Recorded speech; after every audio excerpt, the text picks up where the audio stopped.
Welcome to the Village Talks podcast. This is a space where physiology meets lived experience, where we talk honestly about the body, the nervous system, relationships, and the real questions families are asking without fear-based narratives or one-size-fits-all answers. We're your hosts. I'm Dr. Jaimy. And I'm Dr. Brittany. We're chiropractors, perinatal specialists, and humans who work closely with families through preconception, pregnancy, birth, postpartum, and early parenthood. Whether you're preparing for pregnancy, currently pregnant, newly postpartum, raising a little one, or supporting someone who is, you're in the right place. Let's get into today's conversation. Welcome to the Village Talks podcast. On today's episode, we are going to be chatting about red flags and green flags with healthcare providers. So we've had a few incidences with patients lately that they have shared with us that have not been green flag experiences. We pride ourselves on trying to be a green flag office. And so we thought this might be a helpful topic for our viewers and our listeners. If you've ever left an encounter with a healthcare provider feeling less than supported, feeling unheard, or something that left you feeling unsettled happened, hopefully today's conversation will help you as you move forward with healthcare providers decide, yes, I'm going to get what I need here, or it might be best if I keep shopping around. Let's start. Mostly, right, and none of this is to make anyone feel bad or to poo-poo any providers or anything like that. It's really just to help people take their autonomy back and realize that they do have decision making and who they want to work with. Oftentimes when we're working in like a practice where we cycle through different providers, you have one that you really love, and then maybe the other ones you're like, yeah, that's not so great. Yeah. And this is your opportunity, and we encourage you to shop around and work with a practice. And this is anyone, right? Chiropractors, OBs, PTs, OTs, osteopath, like whoever. Pediatricians, dentists, yeah, like everyone anyone that you are working with for any type of health thing. If there are red flags that you see, or you leave that encounter feeling really unsettled, these are some of the things that we want you to be aware of and have the courage to choose differently. So we say, like, we work for you, right? Like, you're a consumer of our services, right? Like, you're out there, you're hiring someone, you're paying them money, like we work for you. Yeah. And so if it's working for you, great. And if it's not, it can be overwhelming, and it can be a daunting task to find somebody new. Yep. You know, yep. Anybody who's ever been forced to find a new hairstylist, you know, it's right? Like, yeah. So it's the same type of thing, you know, but not every provider is a great fit for every patient. Yep. So that's not necessarily what today is about, because finding who is absolutely the right fit for you, there's some variability there. This is just kind of red flags, green flags, right? Like green flags are, they're going to listen to you, right? They're going to give you the time to speak and to tell your story and really share what you're looking for out of this encounter. You know, for us, it can be somebody coming in saying, like, I'm here for low back pain. Like, okay, but you said you've had low back pain for 4 months. So why today? You know, like, what's it really about? Oh, well, I was still exercising and now I can't. Yeah. And exercise is important to my mental health, right? So you've got to understand as a provider, like, what is the goal? So they've got to listen to you. Yeah. Hopefully they acknowledge that they've listened to you. And then there's that sense of connection there, but also respect, right? That for most people coming in as a consumer, you're not an expert. You don't have any medical training. You don't have any medical background. So, you know, speaking to you in a way that you understand, explaining what they're finding, explaining why they're making recommendations. I think just communication is probably the number one. Yeah.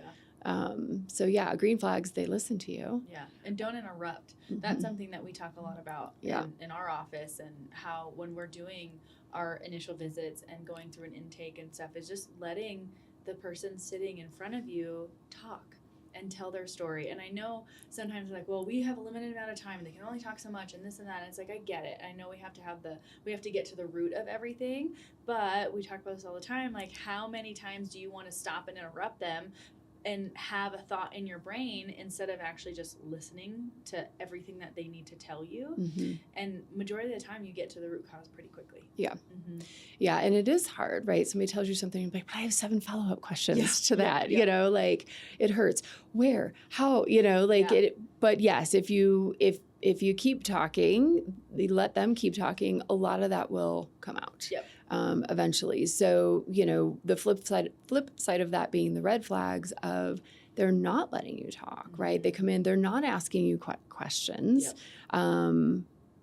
There isn't communication, right? Like there's no eye contact, there's no introduction, they don't call you by name, or they call you by the wrong name, or they wait by the door with their hand on the knob. Yeah. They don't even sit down to talk with you. Yeah. Like, so there are some things where, like, if your sense in that room is that you are a number, you're not important, they're not actually listening, and they're just trying to get to the next thing, it doesn't feel good, right? It doesn't mean that you're absolutely going to get poor medical care. It doesn't mean that provider can't still get to the root of the problem and help you with the issue that you've come in for. But a lot of, I think, the issues we're experiencing in healthcare in general come back to somebody wasn't listening, or something was said and it wasn't heard, and we're getting a misdiagnosis or a wrong diagnosis, or we're getting a diagnosis that might be the reason you came in, but it's not really the reason they came in. And so you're not really getting the support you need, because most people want and need support beyond just a diagnosis. And I think with the way the system is right now, everybody is rushed. There is a sense of, yes, I'm running behind, I need to get to the next person, but the person you're in the room with, you as the patient, still deserve to be seen and to be heard and to be listened to, whether that's 5 minutes or 50 minutes, right? Like, provider has to be engaged with you and trying to get as much information as they can in the time that you have with them. Yeah, and it's not that, like we always say here, it's not that they're bad people. It's not that they don't want to help you. It's, unfortunately, when you're in the industrial medical complex, right? Yeah. What is it? Medical industrial complex or whatever. It's the managed healthcare system. That thing. Yeah.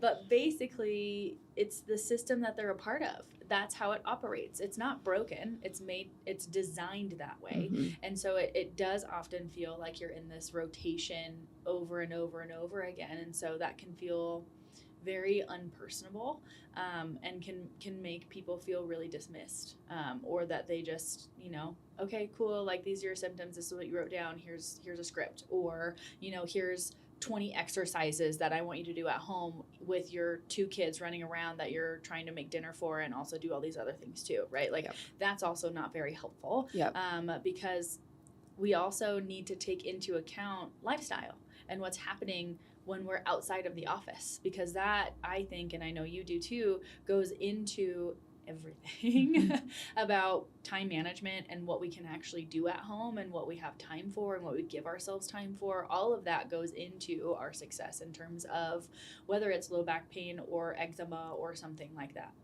Yeah, trying to meet patients where they are, and most of our patients, yes, like, they're coming to us for something specific, but they're also looking for things that they can do outside of our office, right? What can I do at home to facilitate this process or reduce stress or tension in my body or whatever it is? So 20 exercises might be great, but it's not realistic. And people don't go, well, I only have time to do 5, I'll do 5. They don't do any.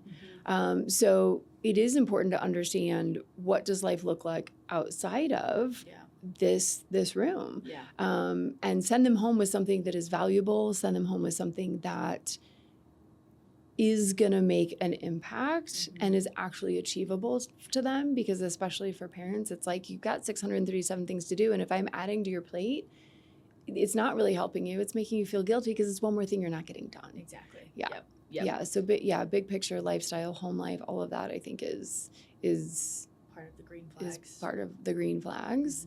Mm-hmm. And I think, the flip side of that as a red flag is dismissing it, right? Yep. Like if you're saying, well, I have this particular challenge and, I would like to take your recommendation, but I can't. Or, hey, I have this contraindication that I noted on my intake form that you didn't mention.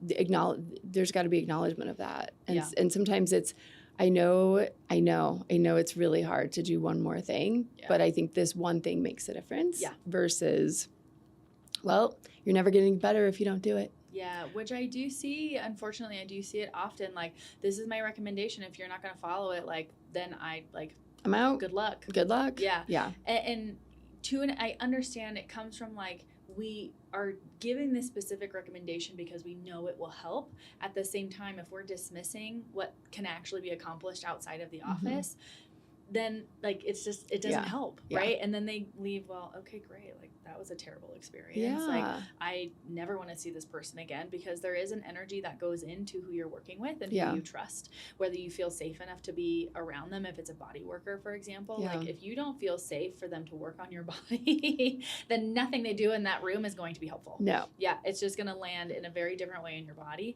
And so, a call out for some of the providers who I know we're super passionate about this work, but again, we have to meet people where they are. Yeah. And we have to slowly, gradually build, because if they can't do 100% of your recommendations and you're just like, okay, cool, fine, bye, see you later, I'll refer you out, that's not helpful either.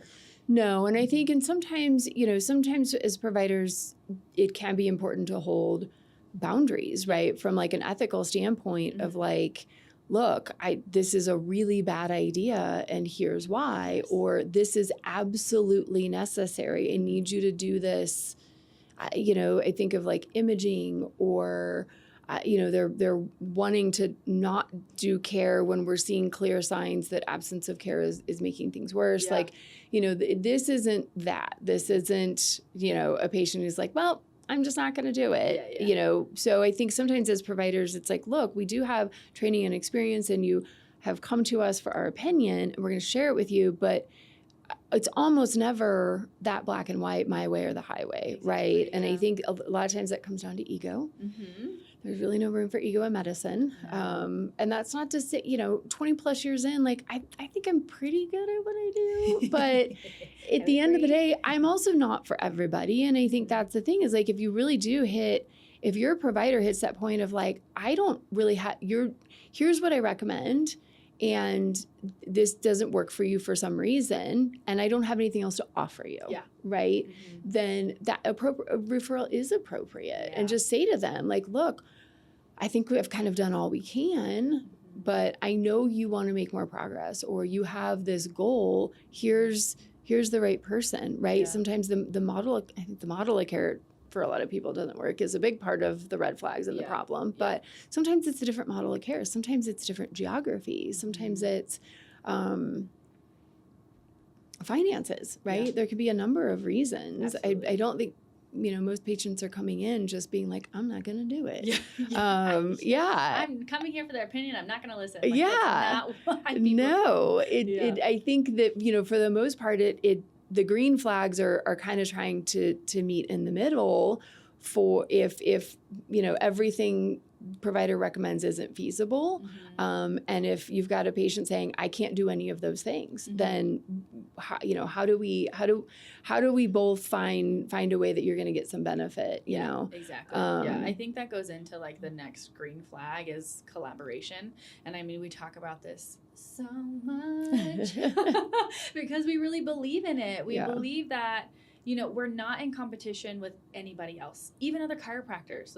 Like you just said, we might not be for everybody, but we do know that this can benefit a lot of people. Mm-hmm. And so I will happily refer people to a different office, whether it's personality, finances, geography, whatever. Like, I don't care. I do. I want them to see us, of course. But at the same time, if those things are happening, then I'm going to refer you to somebody else. Yeah. But what I see green flag, red flag is where we work in collaboration, and then there are other providers who are like, great, you can stop going to that person who just referred you in, and I'll do everything that they can do. Yeah. That is a huge red flag. Yeah. Or you have something that is, the number of times people are like, I don't know if this is a chiropractic problem, but sometimes it is, sometimes it's not. And it's like, okay, this isn't within my scope. This isn't within my specialty. This isn't my area of expertise.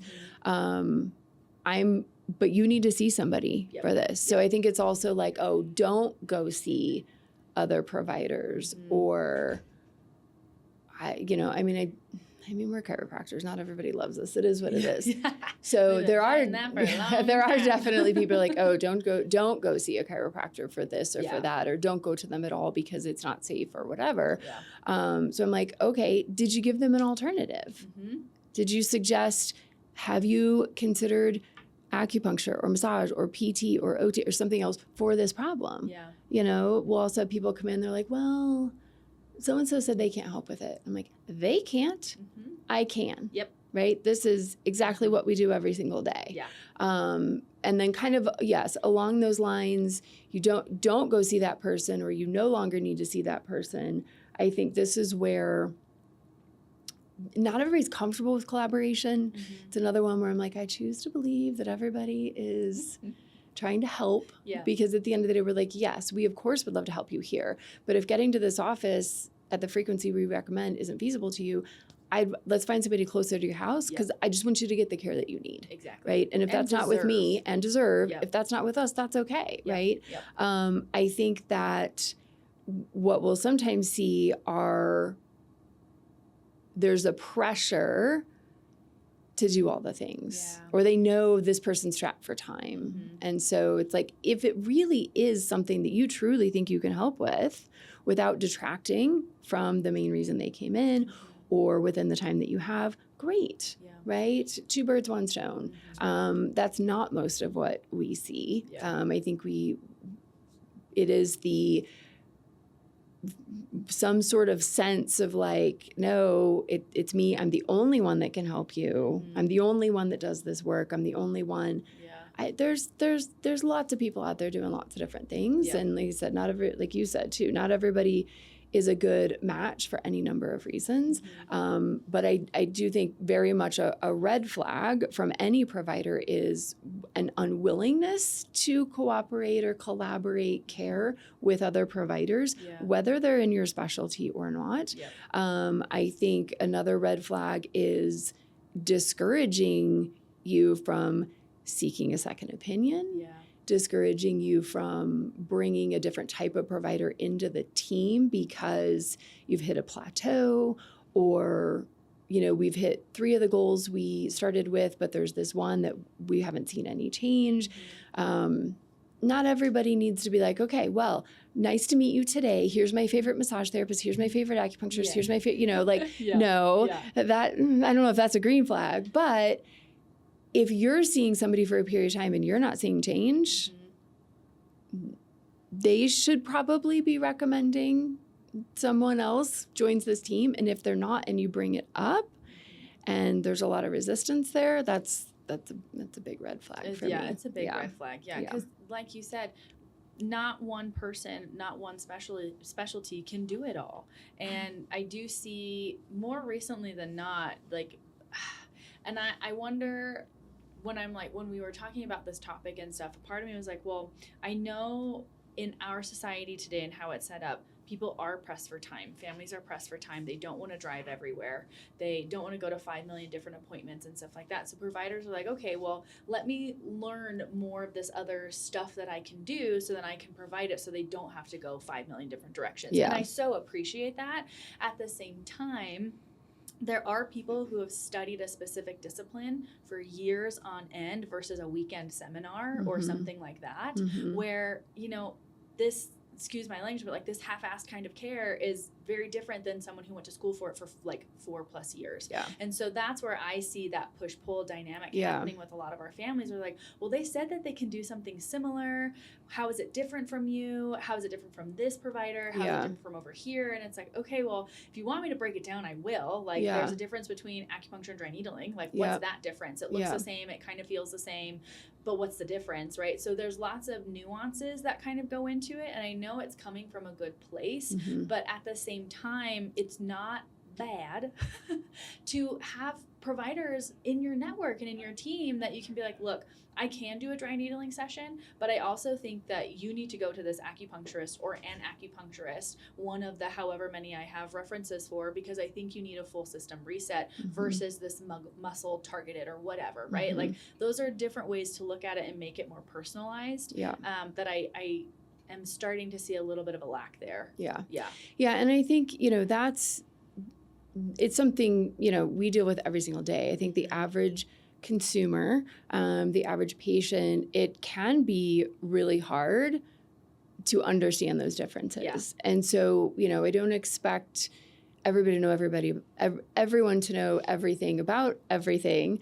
But I think, when we look at a green flag, is they're going to greet your questions with curiosity, right? That, why are you considering this? Or what have you heard about? It's kind of like, I think for a lot of people, the knee jerk is like, oh my gosh, they must not think I'm doing a good job if they want to go see somebody else, right? Like, again, it comes back to ego. It doesn't mean there's lack of anything in the care that you're providing. So when you have discussions with providers, it may not be an automatic like, oh my gosh, yes, I love acupuncture, and here's the name of 3 different acupuncturists, go see them right away, right? Like, it doesn't have to be that, but hopefully they understand enough about these other disciplines to be able to have a conversation. Because if they're like, well, I want them to release a muscle, and you're like, okay, well, that is something I can help with. Like, if that's something you haven't brought this up before, or we've been working on this and I've done everything I can do for it. I think we need to get somebody else involved here because it's still bothering you. So I do think I don't even think there's a yellow flag on this one. They're either happily willing and able to collaborate and have a conversation with you about it, or they're not. And if they're shutting it down or they get really defensive, to me, that is a little bit of a red flag. And again, it doesn't mean they're a bad provider, but if you're somebody who appreciates collaborative care, this probably isn't a great person as you're trying to build a team, because they're not willing or able to do that. Totally. And where you get the best care as a patient is where all of your providers, because there's always more than one. Everybody's at least got a general practitioner and a dentist, right? Like an eye doctor, you know what I mean? Like, you already have a team. You may not realize that you already have a team of people that are helping you manage your health. And so if they're not all communicating, it's okay, but it's still a little bit piecemeal, right? Where you get the best care is where these people all understand everything that's happening. It doesn't mean your eye doctor and your dentist are talking. Or need to be exchanging notes, right? No, but oftentimes there is overlap. We have a number of patients they're seeing us. They're also doing acupuncture. They might also be doing massage. They might also be seeing a pelvic floor PT. There is overlap a little bit in all of our disciplines. Absolutely, And so you're seeing a massage therapist. You don't want me spending our time together rubbing a muscle, right? You want me to adjust you because that's what separates what we do from everybody else, right? If you're seeing a massage therapist and an acupuncturist is needling, do you want your PT needling, or do you want your PT taking you through why your workout last week hurt, and let's modify and let's do some focused strength training, right? Like, everybody's kind of got their area of expertise. So if you can't have a team, can't afford a team, don't have time for a team, that's okay too. But it's still open communication with your provider about what's going on, if you're not meeting goals, if you've hit a stall point. And if they keep, the number of patients who've come in and be like, well, I've been seeing this person for a year. And I'm like, My goodness, you have the patience of a saint. Good for you. Also, I'm glad you finally because if you're not getting results, you shouldn't just be doing the same thing over and over and over again. Yeah. And I think things like, oh, well, we'll just give it another month, or it's still that wait and see approach, which everybody should know by now. We're not big on the wait and see approach. Nope. In general, any type of body work or physical medicine isn't a one and done. But most of us will try to give you a realistic expectation for timeline and what improvement looks like. And if you're not hitting it and they're not acknowledging it and we're not doing something different in the time we have together, we're not adding someone to the team, we're just like, well, let's just give it more time. Yeah. If it hasn't worked up to this point, it's unlikely that the switch is going to flip and magically one day we're 100% better. It doesn't work like that. Yeah, definitely. I would say another green flag, red flag that I see, we're in the era of evidence-based medicine, which is such like a big buzzword right now, and people are very dismissive. We're like, well, where's the research on that? Where's the research that proves anything that you're saying and blah, blah, blah. And what people need, what I want people to understand is it costs a lot of money to do these randomized controlled trials. It costs a lot of money to do research, and your mom and pop shop, like, we're not going to spend that time. We know what we see anecdotally, which is just as powerful as these like big RCT trials and stuff like that, right? Like, that's the other part of it is like, I love it when providers acknowledge like, oh, this new evidence came out. This is really cool. This pauses to like, let us ask more questions and take deeper dives into X, Y, and Z. And we're also going to bring in this anecdotal evidence too, because we don't have research for every single thing. A lot of it is anecdotal, and a lot of it is clinical experience and clinical knowledge and what we've gained throughout the years of being in practice. And I think a big green flag is when we can look at both and then come up with really good information for you to look into or recommendations and things like that. I think a really big red flag is when we have providers that are like, well, there's no evidence to prove that that's true or that that's going to work, so we're dismissing them. They're quacks, they're whatever, it's voodoo. You can try whatever you want, you're just going to waste your money. Like, that's a big red flag for me. And I think oftentimes we hear it from medical community, it's not even the word evidence, it's the word research. There's no research to support that. Medical research is a broad field. It's a very expensive field. I worked in a medical research lab when I was in college. It is fascinating, and I'm so glad that there are people out there dedicating their lives to living under a hood and looking at slides all day, because it about drove me to insanity. But it costs a lot of money to do true medical research. And so the reality is it's only done when we have something specific that we're trying to prove, right? When we're setting out to prove A. And then you've got to get all the money and all the funding for A. You got to think about who's paying for that, right? So when we look at medical schools and we look at things like that, that's where the funding comes from. And we have donors. And then we look at, we've got the companies that that stand to profit from whether research proves A. What is really, really valuable, especially in our world, is clinical evidence, which is not double-blind placebo studies, because, and the reason research doesn't exist much, sometimes not at all, for pregnancy and pediatrics, it's not ethical to throw you in and make you a guinea pig if there's any potential for harm. And if we don't have any clinical evidence, or we don't have anything to support that it's probably safe, then we're going to assume harm. Therefore, we can't research it. So I do think that clinical evidence is something that gets more attention in pregnancy and postpartum and pediatrics, because it's all we have. But it has value elsewhere. And most of the clinical evidence isn't just us saying, oh, well, here's what we see. Here's what we saw this week. Here's what we saw over the last year. Like, that's my opinion. And it's based on literally what I've seen and treated.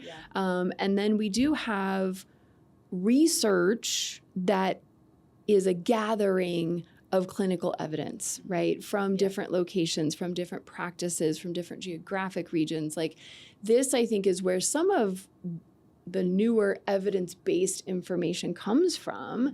And I'm like, this is better than nothing. Yeah. But I also see it happen so often, especially in our field of, well, there's no research and there's no evidence. Yeah. And it's like, there's also nothing to show that it's not safe. Yeah. And I understand that you may feel it's a waste of this person's time and a waste of this person's energy and money and resources because there's no evidence to show that it works. Yeah. And I'm like, what alternative are you providing for them? Exactly. Because it's a lot of like, well, good luck. Yep. Or here, take some Tylenol or whatever. Yeah. And you're like, ooh, what if your person doesn't want to do that? Yeah.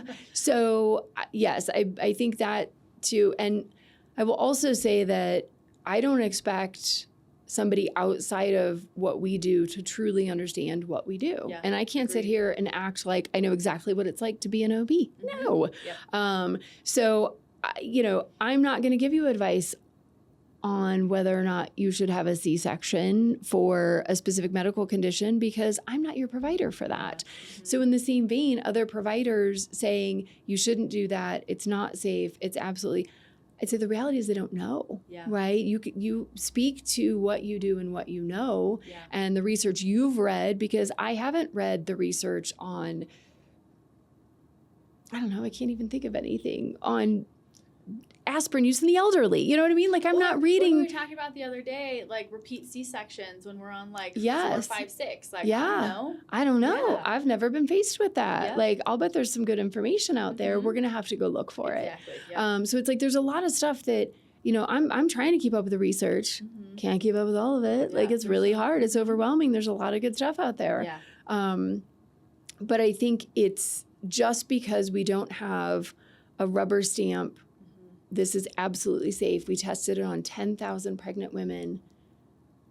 It doesn't mean it's not safe. But then you as the consumer have to decide, right? Based on the information or evidence or research or whatever you can get your hands on whether or not you're willing to take the risk for the benefit. Because everything's a risk-benefit analysis. Yeah, absolutely. And you have to decide. And if you have a provider, like people ask me, I'm like, I don't know. Like I'm happy to do some research because we are able to do it through the lens of that's garbage, this is an opinion piece. Yes. Look at the conclusion. Yes. Did it actually say anything? Like there's a lot of things in Don't just read the research. abstract. Exactly. Yeah. There's a lot of things in research articles and then just like opinion pieces that really flavor for a certain outcome or like a specific opinion, right? Specific words are placed to help your brain decide that you agree with the author.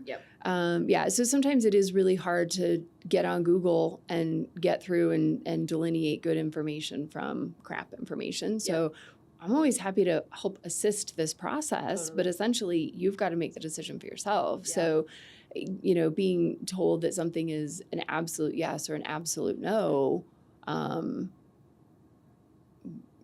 to me, that's a little bit of a red flag. It's not to say that painting it with a broad brush, there are some things, but that's, we exist in the world of, alternative and complementary, and we are sometimes recommending supplements and homeopathics and things that their other providers don't know anything about or have little to no education on. And they'll be like, well, there's no evidence to support that homeopathics ever work. I'm like, well, the FDA was created to regulate homeopathic medicine. So at some point, somebody thought that they did some good. Also, they're all safe. They're sold over the counter. So it doesn't mean that, you can swallow a whole bottle of Tylenol, now it's toxic. But I think getting that information from the people that have some education on it instead of, nope, that's not safe. Just because they don't know. Yes. I can't tell you why it's not safe, but I'm going to tell you that I say it's not safe. Exactly. Or that you shouldn't do that without any reasoning or what's the concern with it? Like, what happens if I do? What happens if I ignore you because I've lost my trust in you and I go do it anyway, Or what are my alternatives? I'm dying over here, doc. You got to give me something.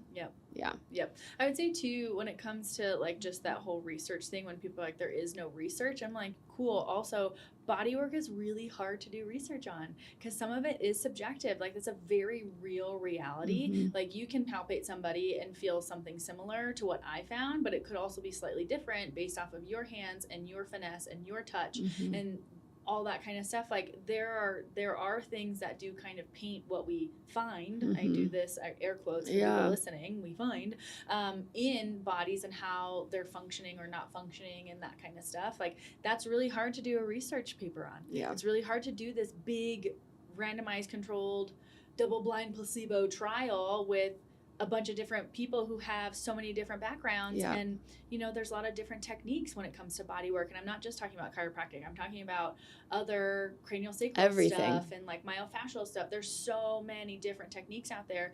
And so are we going to go through and do the same technique for 100+ people and then do it over and over and over? I mean, we can. Who's going to fund that though, right? Yeah. That's the biggest thing there is people have to understand that there's a lot of nuance when it comes to body work too. So it's hard to get that research that you're looking for, but that's where clinical evidence really comes into play. Yeah. And there is some research, right? Like absolutely. when the school that I went to, we had a like whole research department and they did some cool stuff there, right? But they're doing it on low back pain in men. Yeah. And headaches in women, because those are the top two things that most chiropractors see. Yep. Those are the things that insurance will pay for, right? So there's some stuff out there, but it all does tend to be limited to what questions are people asking, what research are people willing to pay for. Yeah. So definitely. Another thing that I think we hear a lot from our patients in terms of red flag is not answering questions at all, dismissing questions. This does go back to communication, but I think this is one where there's a pattern again and again and again. And I think some people are able to, get in, for us, it's they get it late into a pregnancy and as they look back, they're like, oh, they weren't answering my questions in the beginning.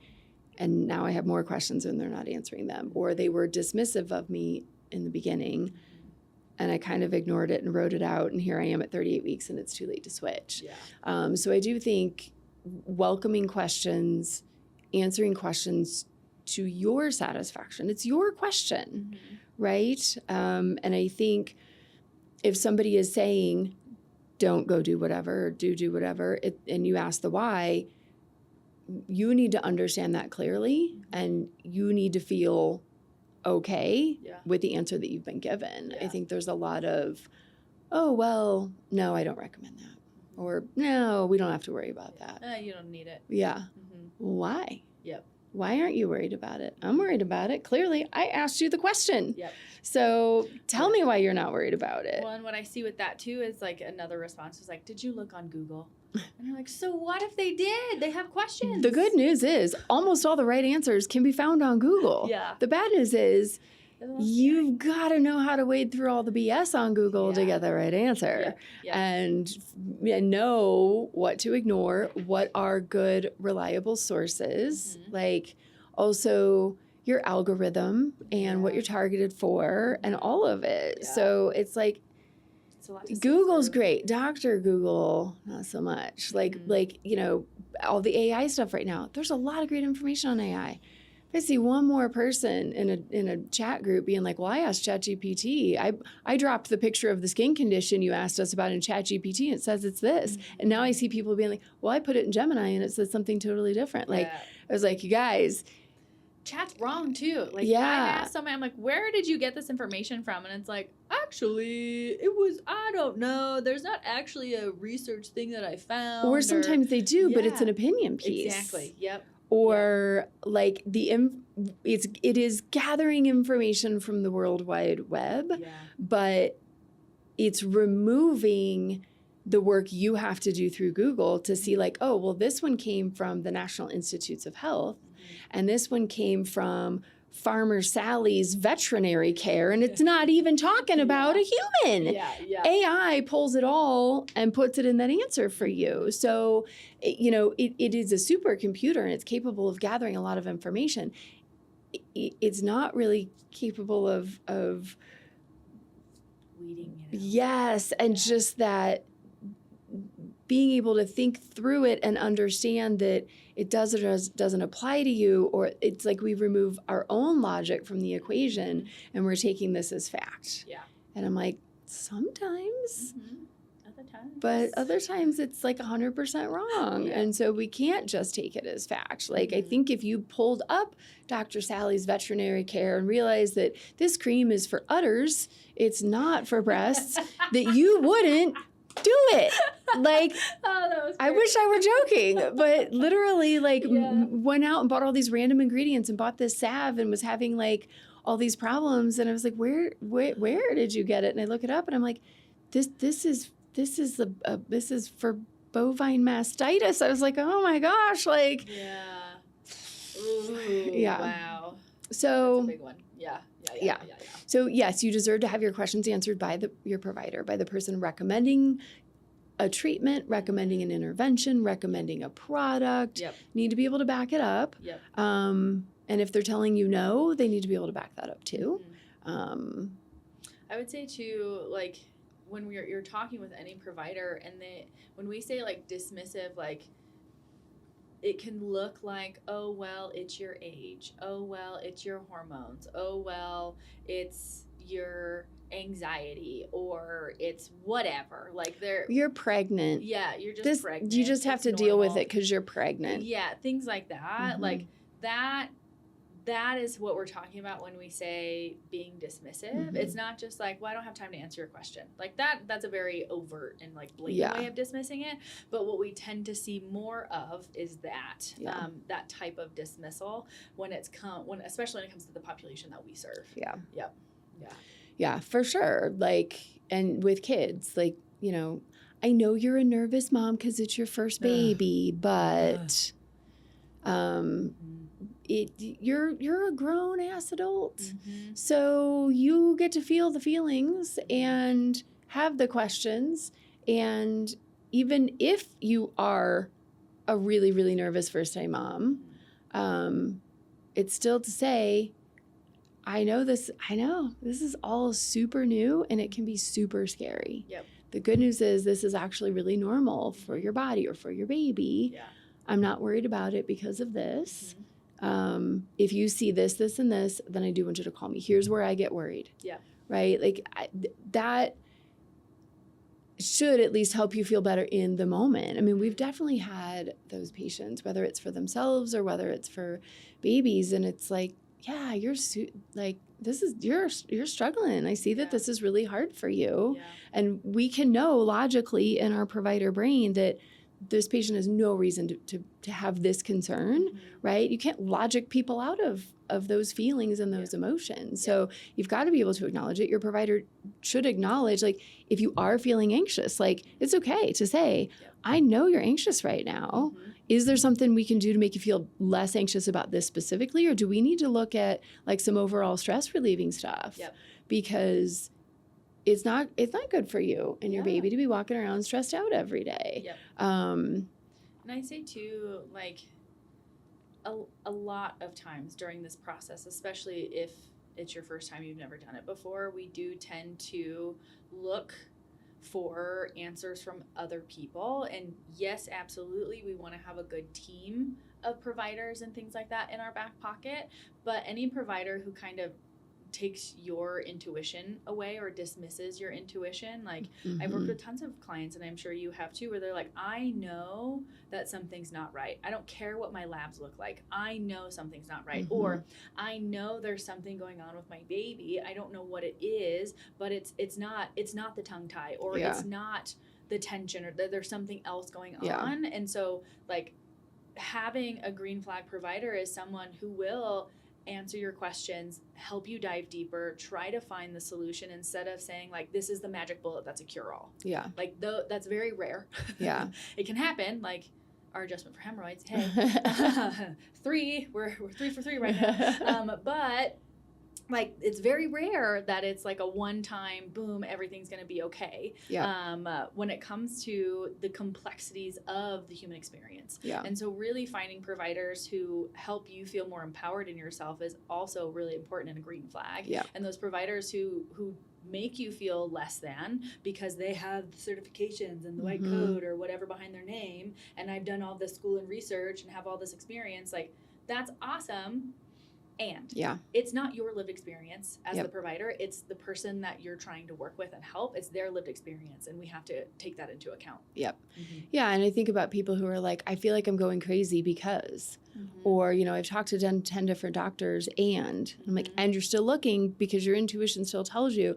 So I'm like, yeah, as healthcare providers, we can be the experts on the human body, but you're the expert on your human body and your baby's body, and not the expert to say you're going to do your own surgery, but nobody else is living in your body. Nobody else is spending 24 hours a day with your baby the same way that you are. So you may not have the degrees, but you have the experience, and the goal between you and a provider is to marry these two together to figure out what's going on and what you need to feel better, to resolve an issue, to meet a goal, whatever that looks like. And I do think there's, for women especially, I could go on a full-fledged feminist rant right now, but I think for women especially, there is a lot of, it's all in your head, you know, well, you know, it's a geriatric pregnancy, well, it's hormone, like there's a lot of dismissal, I think, that happens, even from other female providers. Absolutely. Sometimes they're the worst. And so, you know, the biggest green flag is a provider that is going to say, I believe what you're saying. I hear what you're telling me. I don't know right off the top of my head, but I have some ideas, or let's figure this out. You know, they're going to listen to you. They're going to take everything that you're saying, and they're going to use their education and their experience to try to help you with what's going on with you. Exactly. I mean, I feel like at the end of the day, it just comes down, it really does come down to communication, and it comes down to just that they are going to listen to you, and that you know that they want to help you. I think that's another piece of it is, you know, you really feel like they care about helping me. And I think that's going to come down to listening, right? To whatever it is that you're saying, even if something has nothing to do with what's going on. Maybe they don't want to hear the minute by minute, play by play of your most recent 10-day vacation, you know, like maybe they don't have time for that. But I think, you know, the biggest red flag is the opposite of that, right? Being dismissed, not being listened to, not having your questions answered, being spoken down to, like, well, you wouldn't understand it because. Or talking bad about other providers. Or other disciplines. Cool. Yay. That's enough for today. Yeah, that's a good one. As always, if you guys have any questions, please leave them in the comments. We do read them, and we want to have more ideas of things to talk about, because we have lots of ideas. But if there's a specific thing that you want more information on or want to hear, we absolutely want to address it and talk about it. So please do that for us if you can. If this was helpful for you and you think it can be helpful for somebody else, please share our episodes. We want this to get out to as many people as we can, which is why we started this podcast in the first place, because these are things that we hear every single day in our office of, why didn't I know this? Or how come this wasn't talked to me originally in X, Y, and Z? So as always, thanks again for listening, and we'll catch you next time. If you found today's episode helpful, you can subscribe, share it with a friend, or leave a review. It helps this podcast reach the families who need it most. You can find us at Belly Bliss in Denver and online for resources, workshops, and support. Until next time, take care of your body and trust its wisdom.